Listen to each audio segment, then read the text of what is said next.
items? Yes, please. Okay, we'll do a roll call. We'll start with Committee Member Harmon. Here. Vice Chair Freeman. Here. Chair Gutierrez. Here. And we will move on to public comment. General public comment for items that are not in the agenda today. Do we have anybody online? Chair Gutierrez, no hands are raised. Okay, we'll move on to the agenda item, Finance Committee review of the fiscal year 2025 recommendation budget. Thank you very much, members of the Finance Committee. My name is Keith DeMartini, and I'm the city's finance director. I'm here with Ms. Jordan Needle, one of our budget analysts on the finance team, and it is our pleasure to present an overview of the fiscal year 2025 mid-cycle update for the Finance Committee today. The request to Finance Committee is to hear a report from staff in connection with the recommended budget for fiscal year 2025 on general fund, enterprise fund, and internal service funds. The agenda for today's presentation is to first review the budget calendar, where we've been, where we are today, and where we are headed over the next couple of weeks. We'll first talk about the general fund, and we'll talk about the departments that are funded by the general fund. Then we will talk about the enterprise funds, and then we will finish up with the internal service funds. And then at the end, we will take questions, public comment, and then discussion, any other topics. First, we'll start with the budget hearings schedule. You can see on the left-hand side are multiple meetings that we have already had with the Finance Committee and with the City Council in preparation to leading up to the release of the City Administrator's recommended budget for fiscal year 2025, which occurred on April 23rd. And we had a Finance Committee meeting last week on the downtown parking rate structure proposal. And here we are today, where we are going to give an overview of the major changes in the City Administrator's recommended budget for fiscal year 2025. And then we will continue with budget hearings with the City Council, which will be next Tuesday at the regular City Council meeting for all of the general fund departments. And then we recently called a special meeting. This is a new meeting that was recently scheduled for next Wednesday on May 15th to have the City Council receive the downtown parking fund proposed rate structure. And then we will have the City Council hear all of the other funds, the enterprise funds, the internal service funds, and all of the other budgeted funds on May 21st. And that will then lead us to budget deliberations and then finally budget adoptions scheduled for June 11th. So now let's go ahead and jump in and first talk about the general fund departments. And these are the topics that we will be covering today at this meeting. And listed on the left-hand side are all of the departments in alphabetical order that receive general funding. They're either funded by tax revenues or they're funded by their own revenues that they're able to generate for their own functions.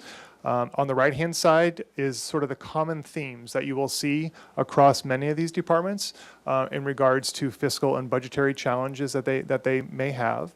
What we will be presenting to you today is basically one slide per department, and that slide identifies the major changes that the City Administrator's recommended budget includes compared to the second year of the plan.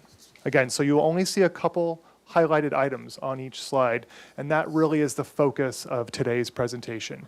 It will include those material changes, proposed fee changes, capital projects, other types of programs. So that's the focus of today's presentation. So let's go ahead and jump in. We'll start with the City Administrator's Office. This slide lists those major changes. Really the only material change that staff wanted to note to the Finance Committee was that they have ongoing budget that's included at $60,000 for the legislative lobbyist contract, which was not part of the original two-year plan. So there's funding to have that program continue. You will see that they have Measure C funding for just over $200,000 for the annual amount required for the Daytime Navigation Center. They are proposing an increase to their commercial cannabis business fees. And then there are a couple projects that are scheduled to receive some funding for some software upgrades in regards to providing information for boards and commissions and other database work. So now let's move into the City Attorney's office. There is one item here in regards to a transfer of prior year settlement money that was collected. through reviewing the detailed budget proposals with the city attorney's office, we identified that that settlement money is a great candidate to be transferred into the new local housing trust fund. And that's about $250,000. So that amount is included, coming out of a prior year appropriation from the city attorney's office and transferring it into the new trust fund. Also, we have included additional appropriation for the city attorney legal support that would be required to help implement the housing element. And you will see that there are a couple of positions that are being proposed in the community development department, which we will get to in just a couple of minutes.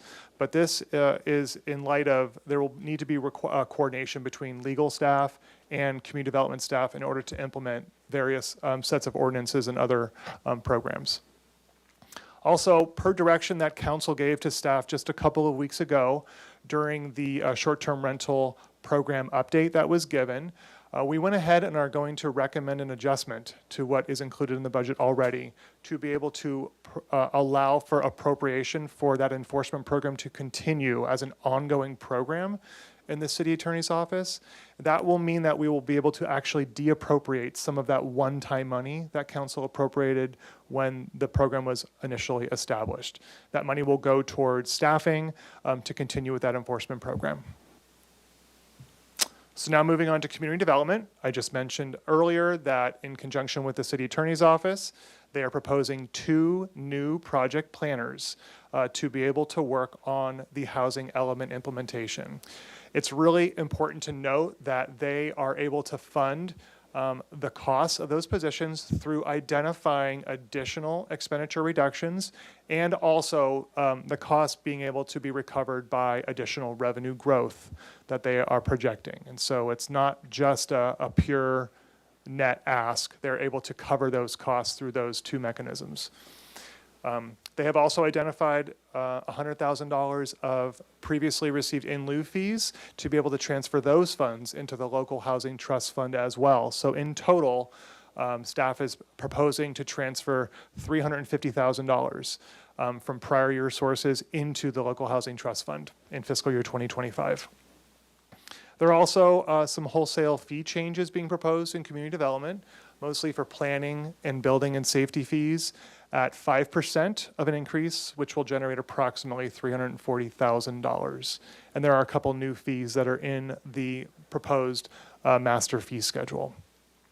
For Measure C funding for community development, they're proposing $500,000 for continued funding for the State Street Master Planning and Redesign project. Okay, so we'll move on to the finance department. The only notable changes are unfortunately a decrease in our revenue assumption for utility billing late fees. As the committee may recall, we did not turn off any water service or do any penalties or interest billing during COVID for multiple years for our utility customers. And so we have recently ramped up on that now, and we are doing a lot of really great work with our customers to enter into payment plans, to work with them to get their accounts into good standing. And so the late fee revenue, unfortunately, is going to decline because of that sort of progressive work taking a little bit longer to accomplish.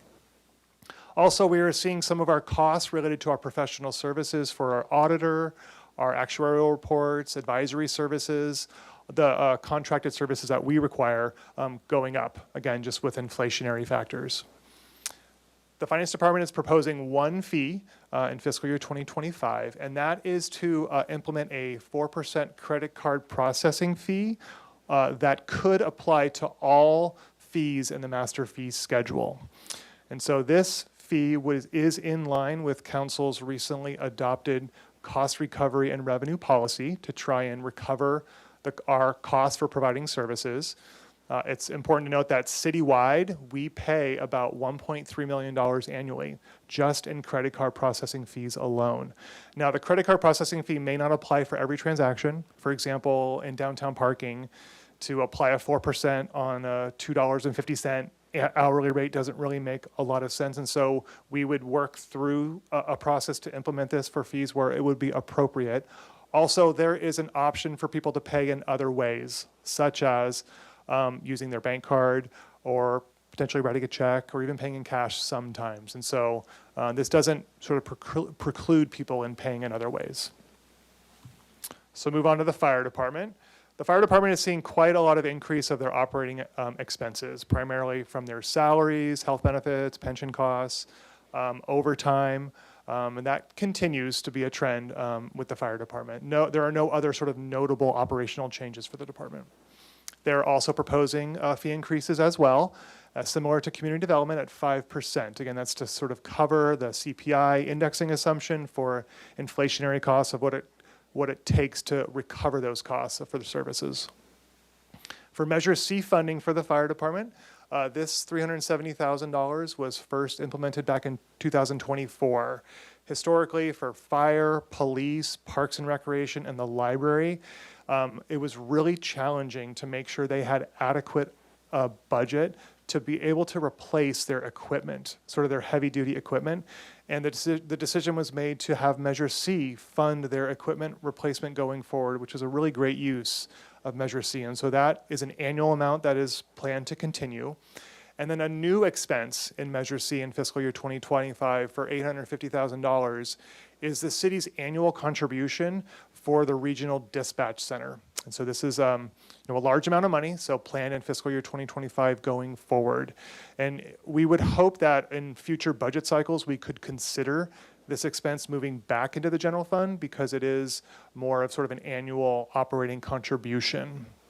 So now moving into human resources, there are really only two notable changes from the second year of the plan. One is for legal services required for various services that the department provides to support other departments, and then some additional hourly staff support for some of their workload challenges that they have. So moving into the library, there's some additional funding for adult physical collection for materials and supplies and their collections budget. They're also making some adjustment to some of their fees in regards to the Library of Things, some of their venue rentals, and a few other items. And you can see that Measure C is still investing in the library infrastructure for their technology, the lobby update, and the roof terrace. Oop. That was weird. Let's go back to mayor and council. There's really no notable changes for the mayor and council department. What we are just reiterating here is that the fiscal year 25 recommended budget includes what was approved during the second year of the plan, which was a 5% reduction to the outside organizational grant funding that continues to be included in fiscal year 2025. Okay, so moving on to Parks and Recreation, the material changes there include the impacts from recent minimum wage increases. And so because many of the part-time staff or other staff do receive minimum wage because of the wage increase requirement, the salary costs are increasing accordingly. Also, just the cost of water, right, for a lot of the operating supplies and water and other supplies is growing as well compared to the second year of the plan. The Parks and Recreation Department reviewed all of their fees pretty thoroughly and made sure that we were in compliance and consistent with the cost recovery and revenue policy. They are proposing fee increases for many of their fees anywhere between 3% and 5%. But you can see we noted a couple on the bottom that are sort of outside of that range, and we wanted to highlight those to the committee for private venue rentals, the RAP program, and community garden plots. And then finally, there is one project that's scheduled to receive Measure C funding in fiscal year 2025 for the Franklin Neighborhood Center parking lot repavement. So moving on to the police department. The police department really did not have any material changes compared to the second year of the plan, other than what was sort of built into the base model, the base budget for the known and anticipated salary increases, medical benefits, pension costs. All of that was already articulated in the plan. So what really was noteworthy for the committee to be made aware of is the funding that already exists for their equipment replacement. Again, that's at $450,000 a year. And then the amount that is needed for the final design budget for the new police station before we go ahead and start the debt issuance process. And that's funded through Measure C.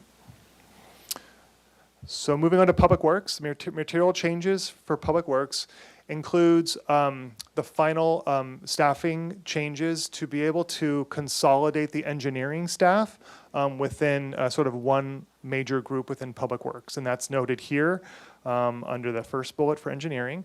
There's also quite a few projects that are scheduled to receive either Measure A and or Measure C and other capital funding for many resurfacing projects, traffic safety, bridge, other type of street and infrastructure related projects.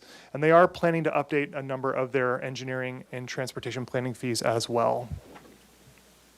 This slide is a continuation for Public Works operations, and it lists about 8 or 9 projects that are scheduled to receive Measure C funding in fiscal year 2025. Okay, so with that, I'll turn it over to Ms. Needle. Thank you, Mr. DiMartini. The next few slides are going to highlight the general fund reductions that were proposed during last year's 2-year budget process, along with some additional reductions that have been brought forward this year. As you can see, the fire department has brought forward new reductions as they weren't able to meet their reductions last cycle. They came through a lot of hard work, they came forward and were able to identify new reductions this year. Calling out the library, so those line items in red, those are items that were restored during the council deliberation process last year. So those were brought forward last year, and then as part of the deliberation meeting, those were restored. I should also note that these budget cuts or reductions are permanent and ongoing throughout, through 2025. And as you can see here, Parks and Recreation has brought forward some additional cuts this budget cycle. As for the police department, they are meeting their reductions through primarily salary savings. And you can see the totals at the bottom. So for 2024, we see the $1.9 million reduction. And in 2025, it's the $2.6 million plus that additional, $700,000 of additional proposed budget reductions for this year's cycle. And with that, I'll pass it back to Mr. DiMartini. Thank you very much. Okay, so now we'll shift gears and talk about the enterprise fund departments. So again, this slide here lists the departments where we will present an overview for each of the enterprise funded departments. And we will talk about the same topics, effectively the material changes from the 2-year plan, any fee changes. These enterprise funds, many of them have quite a robust capital improvement plan. And so there are many capital projects that are planned to be funded in fiscal year 2025. Okay, so let's go ahead and jump into the enterprise funds, and we'll start with the airport. So the airport is projecting quite a bit more revenue projection in fiscal year 2025, about 1.5 million. So there, the revenues come from sort of the landing fees, but also their parking and also their lease revenue for many of the properties that they manage. And then concurrently, they are projecting additional expenditure increases as well. And you can see that's itemized here on the bottom of the left-hand side of the screen, including additional costs for salaries and benefits, pension, medical costs, quite a robust capital improvement program, as I mentioned earlier, and then all their supplies, equipment, and what it takes to operate the facilities. They are proposing a number of updates to their fees, including their ground transportation fee schedule, including fees for airport parking, and then a minor update to their department permit fees as well. And then on the right-hand side, you can see the list of projects where they are proposing funding for capital, again, including multiple projects around the airport facilities listed there on the right-hand side. Okay, so now we'll go to the golf fund. The only notable items for the Golf Fund includes their capital improvement program. The Golf Fund has been able to operate really efficiently over the past couple of years and generate additional revenue and really control their expenses. And they're able to invest that additional revenue that they've been able to generate, planning on it in fiscal year 2025, including their player course improvements, some turf equipment, and then some improvement planning work that is required and some infrastructure renewal work at the golf club. So now moving on to downtown parking.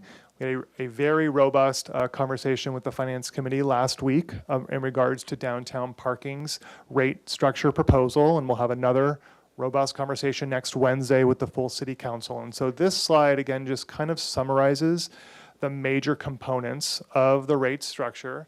And just to remind the committee members that the additional revenue and expenditure projections for implementation of the rate structure proposal is included in the city administrator's recommended budget. And so that is why you will see additional revenue assumptions, but also the additional capital and other expenses required to implement that new rate structure. And you can see that for on-street parking at $1.1 million listed on the upper right side.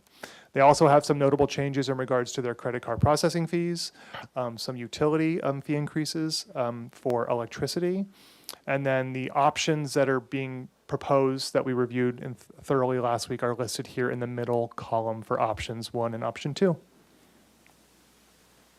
So now moving on to water resources, this includes both the water enterprise and the wastewater enterprise. And you can see the material changes listed here on the left-hand side include a lot of just their operating expenses, which continue to be really expensive and much more expensive than were originally proposed in the 2-year plan. And that includes the purchase of chemicals, electrical, insurance, internal services. I should have noted earlier that many of these programs have seen pretty substantial increases to their insurance allocations, which come from the self-insurance fund, which Ms. Needle will talk about later on in today's presentation. As the committee is aware, they are proposing rate increases over the next 4 years for both water and wastewater, and those revenue assumptions in the budget include the implementation of the rate increase, as well as a 5% increase for all of their other types of fees for services that they provide. And you can see a list of some of their capital projects that are being planned and proposed on the right-hand side for El Estero and the Cater Reservoir. So moving on to sustainability and resilience, this actually includes 3 enterprises. First is the Clean Community Enterprise, which was formerly known as Environmental Services, and that primarily runs the franchise agreement with Marburg. The next one is for creeks and water quality, the Creeks program. And then finally, we have the new Santa Barbara Clean Energy Enterprise as well. And you can see that some of the major cost increases or changes have been just the procurement of power, of the electrical contracts. And then with some of the additional funding that has been able to be realized in that Santa Barbara Clean Energy program, the department is proposing to move forward with a number of community programs and community resilience projects to be able to sort of implement their vision as an organization. The 4th bullet from on the left-hand side is really important as it relates to the general fund. As the committee may recall, the general fund loaned the Santa Barbara Clean Energy Enterprise a little over, I can't remember the amount, it was over $2 million. A little over $2 million to start up the enterprise. And because due to the success of the enterprise over the first couple of years of implementation, the enterprise is able to pay off that loan to the general fund in fiscal year 2025 and be done with it, as opposed to dragging it on for the next couple of years. So that has a positive benefit in the general fund in fiscal year 2025, recognizing the repayment of that loan all in 1 year. They are proposing a couple of fee changes. Well, the item here is listed for the solid waste rate increase of 1.9% net increase. And they are proposing a couple of capital projects listed here on the right-hand side and a number of creeks capital projects for urban trails and access projects. And then we'll talk about the waterfront. The waterfront in particular has seen quite a big increase for their self-insurance fund allocations in regards to their property insurance. Again, many of the properties at the waterfront are right on the water, old wooden structures, and so being able to insure those properties continues to be more and more expensive. They are seeing some uncertainty with potential lease revenue with some of their tenants due to some of the uncertain economic times. They are proposing the changes to the implementation of the modification of the cruise ship program as well. As far as their fee changes, they are proposing a 10% monthly slip fee increase for all of their slip holders. And they are proposing an hourly parking increase as well. And what's important to note is that staff presented the recommended budget to their Harbor Commission, I believe it was last week or the week before, and the Harbor Commission expressed support with increasing the hourly parking amount even higher than what was in what's included in the city administrator's recommended budget. They're proposing fee increases for visiting vessels and then various other fee increases as well.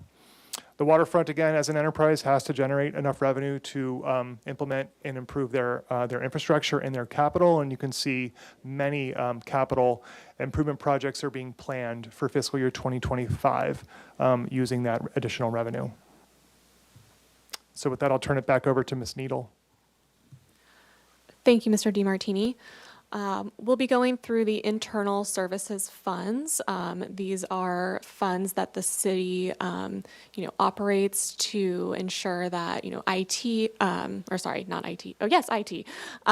So IT, facilities, fleet, and the self-insurance fund.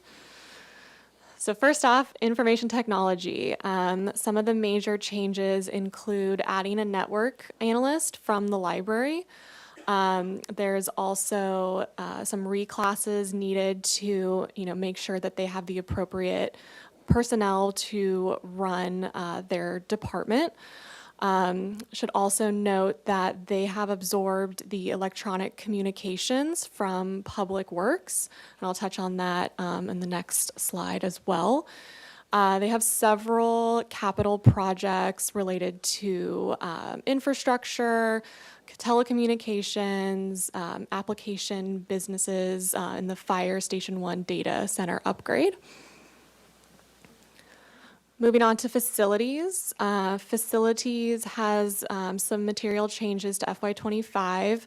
Like Mr. DiMartini mentioned, and I mentioned previously, the electronic communications is moving from facilities to the IT department, and they also have the centralization of engineers moving into a different group within Public Works.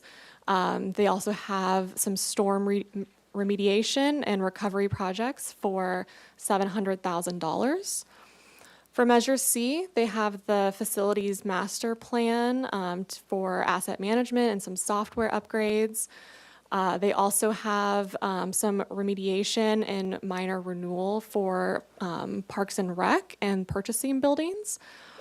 And they have three facilities projects that have moved to Measure C, which includes HVAC maintenance, the facilities flooring and paint finish, and some building improvements. Moving on to fleet, only a few material changes here. The main one being the auto shop lift replacement for $400,000, some software and some system upgrades as well. And for Measure C, they have the generator assessment and maintenance project for $100,000. For the self-insurance fund, as Mr. DiMartini mentioned, there have been a large increase in insurance premiums. Workers' comp is increasing, the general liability is increasing as well. So that increases the cost recovery from the operating departments to pay for those additional increases. I should also note that the actuarial recommended reserve level of 25 million, only 7 million projected reserves are projected at the end of 2024. Moving on to the Sustainability and Resilience Energy Revolving Fund. So the main material change for this is that they are moving almost all of their personnel costs from this fund to the SB Clean Energy. There only will be, 0.5 FTE remaining for the work trip program.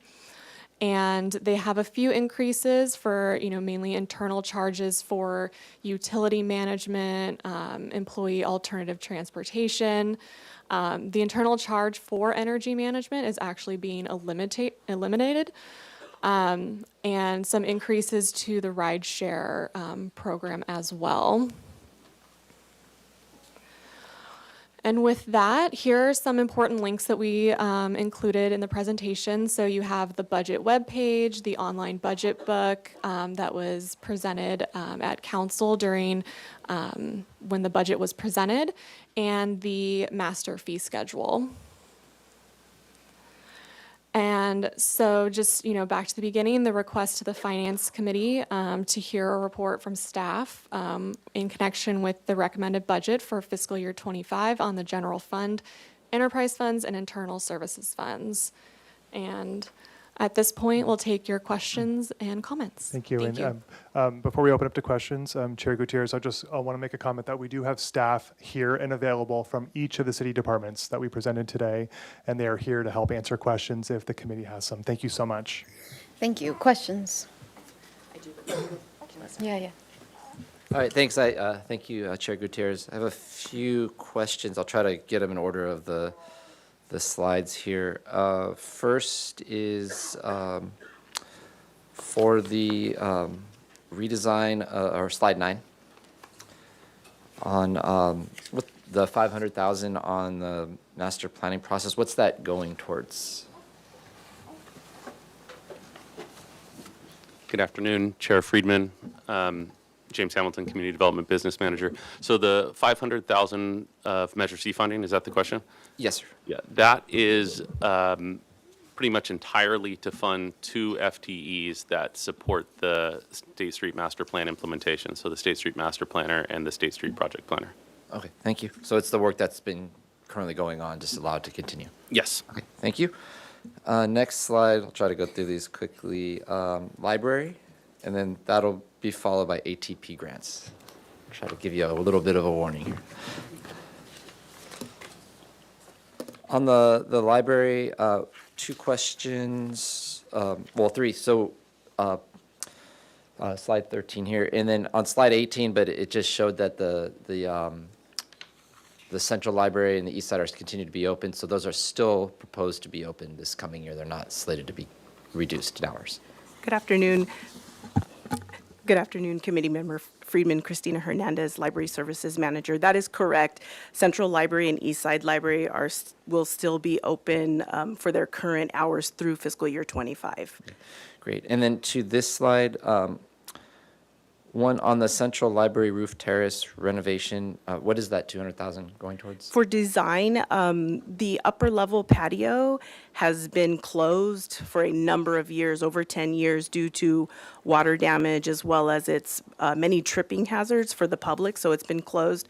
So that is for the redesign of that space up there. Great, much needed over time. And then my last question on library, the first bullet on the left, the adult physical collection, 188,000. And then we have our digital collection as well.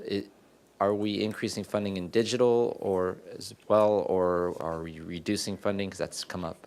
We are reducing funding in digital because we're still able to leverage our ARPA funds to pay for digital materials throughout fiscal year 25. So we're reallocating the rest of the funds to the print collections to boost those print collections to ensure we have enough to purchase to our needs in FY25. And then with, thank you, that's helpful. And then in terms of the overall collections, it's come up at library board meetings and some members of the public when they come to council, is the purchasing power, inflation, everything, and the actual dollars are significantly less.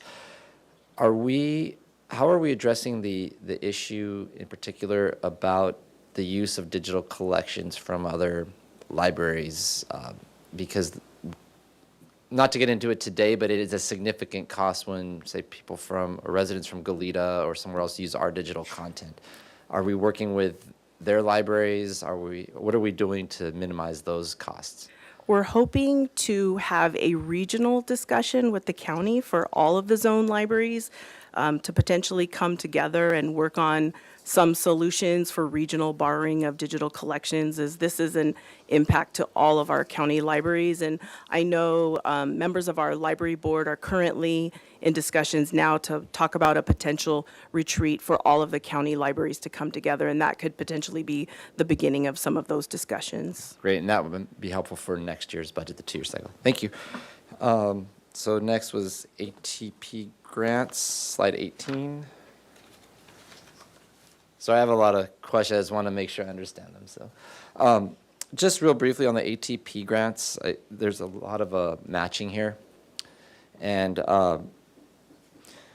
we continue to apply for a lot of ATP grants, and then we have to do the matches. Is that becoming an issue in terms of getting these contracts awarded, one, capacity to be able to implement them when they're awarded, and then two, how are we doing with Measure C overall in terms of accomplishing our goals, and do the number of ATP projects affect that with the match?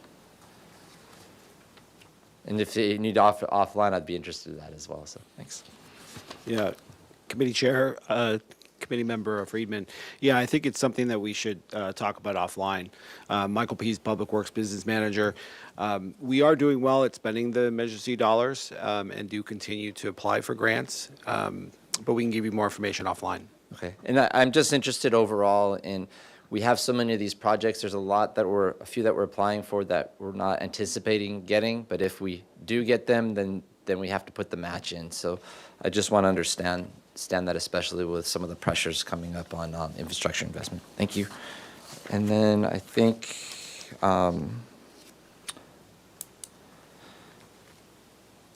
slide 29. I'll have a couple more questions. I'm trying to fly through these.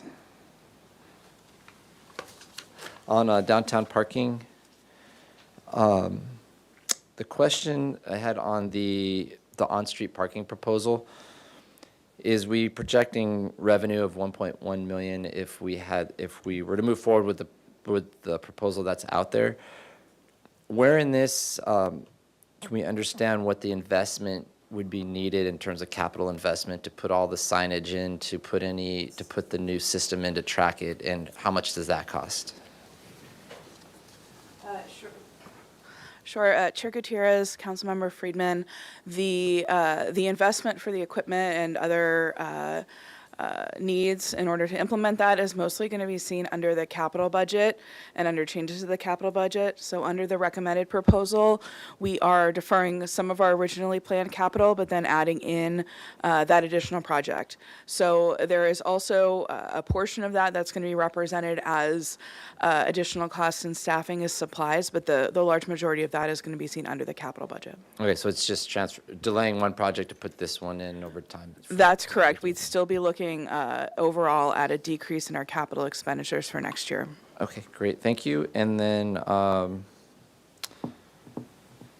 harbor, waterfront, this is my last question.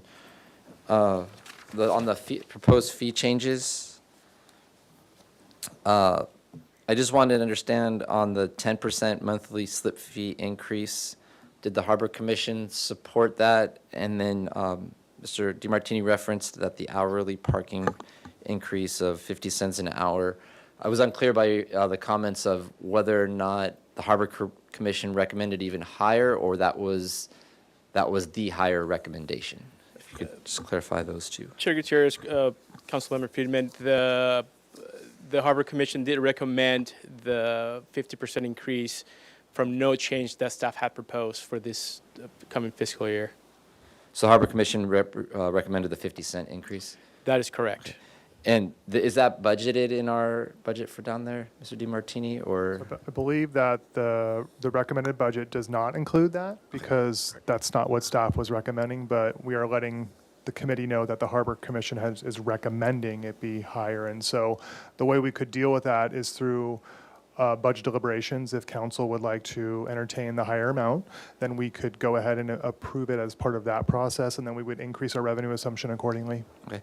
And then the 10% monthly slip fee increase, that's for, as I understood it, for all slips, but did the Harbor Commission support that? That is correct. Yeah, it's for all slips. However, we're not doing an increase for the liveaboards this year like we did last. So it'll be all across the slips. We just don't want to have a double increase for the standard slip fee increase plus the liveaboards. So, and then yes, it was supported by the Harbor Commission as well. And then just the final question, is there ever been discussion at recently when you're talking on the larger slips that there'd be a larger increase, because there is a difference when you're getting up 40, 50, 60 feet versus those are closer to 30. So have you looked at larger increases for the larger slips? Yes, we have. Yeah, it's been a recent discussion also, which involves the transfer of those slips as well. So the Harbor Commission in recent years have deliberated and addressed some of the, if you may say, disparity on the slips and slip costs. But it's something that we're looking into and working with the Harbor Commission closely to address. Okay, thank you. Councilmember Harmon? Thank you, Chair Gutierrez. I'm going to do the same thing, just go through the slides. But I did want to say, Chair Friedman, Councilmember Friedman, to the point you made about the digital collections in the library. I just heard the other day, and I have to say this before I forget, I was listening to KQED, which is the NPR station out of San Francisco, and one of the hosts said, and I just found out, everybody, that no matter where you live, you can borrow from the digital collection. It doesn't matter that if you live in San Francisco or not. And I thought, oh my gosh, I bet the librarian there is just freaking out. But it made me think, and maybe this is for our city administrator to take note of, that there may be a statewide solution to this problem that we should be pursuing with our legislative advocates. Regionally, certainly here, it's critical, but it just struck me, clearly this is going to be an issue statewide, and it may be something that our state legislature could help with. So that is totally off topic, but I appreciate you indulging me, Chair Gutierrez. Okay, so the first question I have is on the city attorney's transfer of prior year settlement into the local housing trust fund. If we are able to indicate, can you remind me what settlement that's coming from? Is it a housing related settlement, or? And we may not be able to talk about it, obviously, but we can, okay.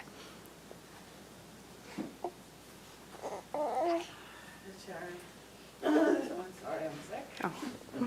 Oh, This is a result of settlement from the P matter, oh, great, and so it directly relates to housing. perfect. What it was kind of earmarked for, and we just thought it would be perfect to put in the housing trust. That's excellent, thank you so much. That's perfect, I was just curious, thank you. And then my next question is on slide 18, the Public Works Operations. The 200K for the De La Guerra Plaza revitalization, is that just ongoing staffing costs, or is there something specific we're anticipating this year? Sorry.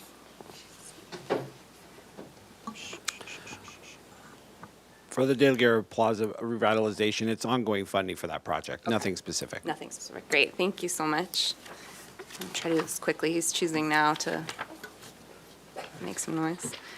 And then my Councilmember Friedman asked a couple of my questions, so I can skip those. My last sort of question slash, it's more of a question, I guess, than a comment, is related to the sustainability and resilience repayment of the general fund loan. On the one hand, obviously I can see how excellent that is and how important it is to our general fund. But I'm wondering first if we've thought about or anticipate any reduction in participation in the program in this upcoming year, and whether we might want to consider holding some of those funds back to deal with any reduction. And I ask that because just electricity prices are so high that I do wonder if we'll see some reduction, A. And then as a follow-up to that, sorry, I promise this will be only a two-parter. Given the incredible increases in just the cost of everything, our fees, electricity, just everything is more expensive, have we considered maybe not repaying this 100%, but utilizing some portion of it to subsidy subsidize existing customers within the Community Choice Energy Program to both retain them and sort of maybe eliminate a little bit of the burden for the upcoming year. I don't know if that's even legally allowed, but it just struck me, we're seeing a lot of increases, and I would just like your perspective and staff's perspective on whether repaying it in full right now is the best use of the money. Sure. Chair Gutierrez, Committee Member Harmon, Diego Martin, analyst from the Sustainability Department. So yes, we have considered a lot of different options of how to use some of this kind of excess money they're getting from the start of the program. I think one of the options that we thought was feasible is the early repayment, as you've mentioned, of this general fund loan. I think it helps the fund in that it defrays some of the future interest expenses, and we're able to put that extra money that we were counting on interest back into other programs. We have been looking at the participation rate in the program pretty consistently, and there was kind of, as you expect, kind of sharp at the beginning, but then is pretty much stabilized since the start of the program. We haven't seen market acceleration even with the rising electricity costs, which is kind of a good sign that we have continued community support, and we're hoping to count on that in the future. And in terms of subsidizing, I don't think there is a way currently to subsidize different rate classes, but there are ways to either offer additional programming or other ways to target those populations that might be experience a little more stress and their electricity bills. And so that's something that we're kind of constantly looking at, and we'll probably have some extra ideas for you for the next year. Thank you very much. You're welcome. Okay, I will start with the city administrator. My question is the board and commission committee software.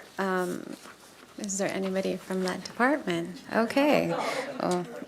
City attorney. If you have any information that we can share with the public, what is the software going to do for the boards and commissions that we have? Chair Gutierrez, I would need to get back to you on that. I'm so sorry, but No actually, worries. Mr. Bodett needs to answer that question for you. So I'll look into that and get back to you on that. Sorry. Thank you. City attorney's office.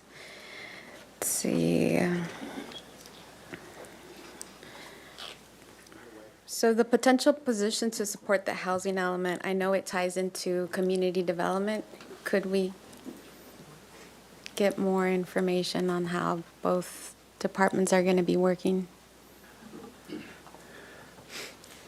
And just explain to the public the legal side and why we, Chair Gutierrez Yeah. and to the committee.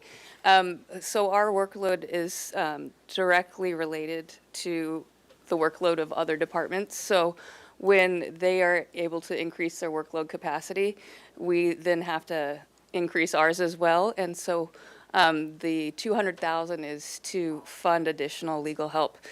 Since they'll be increasing work, we'll be increasing it, and we'll need extra legal help for that. Thank you. And then just for clarification on the short-term rental pilot program, so we, as a council, I recall that we had said to continue with the program until we finish the funding that we allocated. And then could you explain to the public, I don't recall remembering making a motion to make this an ongoing position, so can we just get clarification on that? Yes, Chair Gutierrez, the council did recommend to make this a permanent position. So that would be reflected through this budget's cycle, whereas Mr. DiMartini said we had that remainder of, I think, almost $1 million. Is that correct, Mr. Alba? $1 million. So rather than just keep that over, we are requesting $443,000 to fund the program, and then the money that we had previously allocated would go back into the budget. Okay, thank you for that. Community development. Can somebody tell me what the actual in lieu fees are currently? And have we thought of increasing them? Chair Gutierrez, I believe I misstated the chair previously, so I apologize for that. I'm not 100% sure what the in lieu amount is currently. I think it's possibly $20, $25 per square foot, but I'd have to refer to the code to see that. There is a mechanism written into the ordinance currently where it can be increased annually, and that's certainly something that we are looking at. We also are engaging an outside firm to do consulting to look at our in lieu fee and do an examination of that and make suggestions on how we might update the program. Thank you. And also the fees increasing for building and safety. Could you just give the public just quick examples of what would be increasing? Yeah. Sure, I'd be happy to do that. I will say I've written a memo that details the fee changes, and that's available on the city's website at santabarbaraca.gov/CD fees. And then in terms of planning and building and safety fees, a few of the new fees that we're introducing, we have a new administrative review fee that is just kind of a higher level fee. It's administrative review level 3 to basically capture services that require site visits or supervisor input. We're introducing a number of new fees related to AB 1332, which is the pre-approved ADU program. So that is both, there's a planning aspect and a building and safety aspect to that. So that just kind of required that we bring these new fees in. We've updated and added fees for photovoltaic and solar thermal system in building and safety to match the state tiers and agree to the state maximums to make sure that we're within the required guidelines there. Trying to see if there's any other particular highlights of our new fees. I think that's a pretty good capture of the new fees that we're bringing in. Yeah. Thank you. And my last question's for finance. Could you explain the 4% credit card processing fee and why are we having it now? Yes, Chair Gutierrez. So as part of staff's review of all of the ways that we can try and sort of optimize our revenue from our existing revenue sources and also look at really trying to implement the cost recovery and revenue policy, keeping in mind how can we make sure that we are adequately recovering our costs for the services that we provide. This cost, this fee that we pay, rose to the top of the list from our assessment of all of the fees that are assessed on the master fee schedule.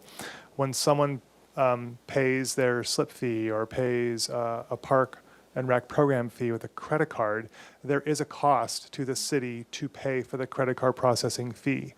And what has become sort of standard business practice for many years now for people that use their credit card for purchasing items or services online or with a credit card, that credit card processing fee is more often than not passed on to the person that is paying the fee.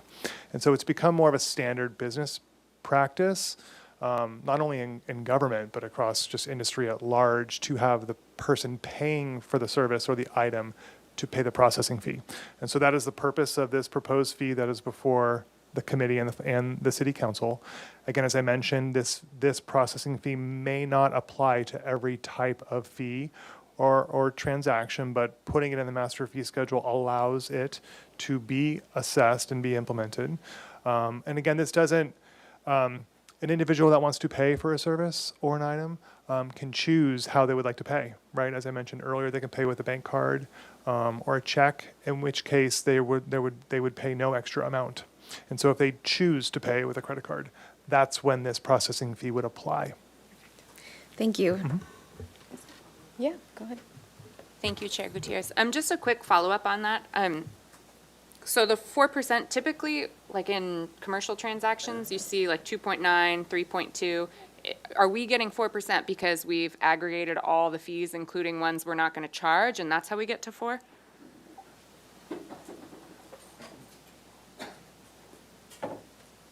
Thank you for the question. My name is Lindsay Moss. I'm the Assistant Finance Director. So we have a clarification up there. It's just up to 4%. Oh, so it's okay. going to depend on what the exact fee is. We may charge the 2.9 like you mentioned or Awesome. something, so it's the right amount. Yeah. Thank you very much. Sorry. Close reading's not my skill today. No more questions? No? Okay, do we have any public comments? Chair Gutierrez, no hands are raised. Okay, so we're going to move on to comments. Councilmember Friedman. Thank you, Chair Gutierrez. Just briefly, appreciate all the work that all of our staff have gone into. It's a complex budget in the second cycle with the deficit. And there's a lot of not so good news, but there is some good news in here as well, that we were able to maximize revenues, the general fund payback from clean energy, that we're still able to contribute to the local housing trust fund, which are community priorities. So the big discussions coming up are going to be next week, obviously, with downtown parking in particular. And for that, I don't really have anything else right now, but I just appreciate all that staff has done, and that's it. Thanks. Councilmember Harmon. Thank you, Chair. Yeah, I'll echo that. This is, really appreciate how this was put together and very clearly delivered, and all the work that has obviously gone into trying to balance this budget, and very much appreciate staff. I agree with Councilmember Friedman. There's a lot of difficult stuff in here. There are some bright spots, but you know, I continue to be wary. I understand the necessity of these changes, and I think we have been as judicious as possible. You know, obviously we'll have more in-depth discussion here and at the full council, but it is difficult, and it's really, people are under a lot of pressure right now, as is the city. So I appreciate everyone being mindful of that, and look forward to continuing the conversation. Thank you. Since we are not taking a vote because we were just hearing, I want to thank all of you guys for attending, city staff and for finance director, and meeting's adjourned.